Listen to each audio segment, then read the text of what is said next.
Let me walk you through how I plan my imaging targets for the night using Nina's Sky Atlas. This is where every session starts for me before I even step out on the deck. First, I set the date, tonight's session, so I select today's date. Everything in the Sky Atlas is calculated based on this, so make sure it is correct before you do anything else. Next, I set my minimum altitude. I am choosing 60 degrees here, which means I only want targets that are high in the sky. The higher the target, the less atmosphere you are shooting through, which means better seeing, less distortion, and less light pollution gradient. Then I set my time window.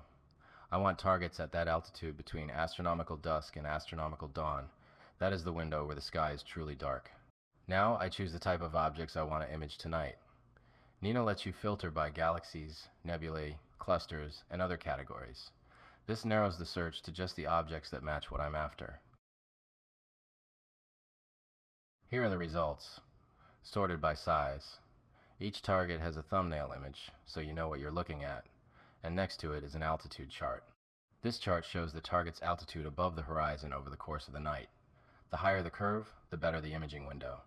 The grayscale region is the time between dusk and dawn, which is your usable dark sky, and the green shaded area along the bottom is my custom horizon. I built this from actual measurements of the tree line and obstructions visible from my deck. Any part of the curve that dips into that shaded zone means the target is behind my trees and I can't image it regardless of what the altitude says. So I'm looking for targets where the curve peaks high and stays above my custom horizon for as long as possible. I'm going with M101 tonight, the Pinwheel Galaxy. It's in the most favorable position for my location, peaking well above 60 degrees and staying above my horizon for a solid imaging window. Now, the moon isn't ideal tonight, but as we'll see in a bit, the moon is going to be relatively low during my imaging window, which means its impact is reduced. It's not perfect, but the geometry works in my favor. I set the pinwheel as my target and move over to the framing assistant. And here it is. The framing assistant shows exactly how this target will appear in my field of view based on my current equipment profile, which right now is my 4-inch diameter refractor at 517 millimeters focal length with a Minicam 8 sensor details. I can see the galaxy, the surrounding stars, and how the target fits within the frame. Taking a look at the altitude chart in the lower left-hand corner, I can see the moon's relative position to my target throughout the night. This looks okay. On some targets, it's important to know the rotation of your camera. Right now, the rotation shown here is an estimate. I want to see exactly what my camera is seeing, so I'm going to click Determine Rotation from Camera. What this does is take a quick exposure, plate solve it, and determine the precise rotation angle of my camera.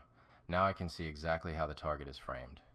If I wanted to change this, maybe rotate to get a companion galaxy in the corner or to fit a longer target diagonally across the sensor, I'd need to physically rotate the camera at the scope and then run this again. I don't have an electronic rotator on this rig, so it's a manual adjustment. For tonight, this framing works, so I'll leave it. Now I'm going to click Slew to Target. This tells the mount to go find M101 and center it in my field of view. Here in Stellarium, we can see the slew happening in real time. The mount's moving to the target coordinates. The mount communicates through a server, so Nina, Stellarium, and my guiding software all see the same mount position. Now the plate solver takes over. Nina captures a short exposure, analyzes the star field, and compares it against a star catalog to determine exactly where the scope's pointing. It's solved on the first try tonight, which isn't always the case. Sometimes it takes 2 or 3 attempts.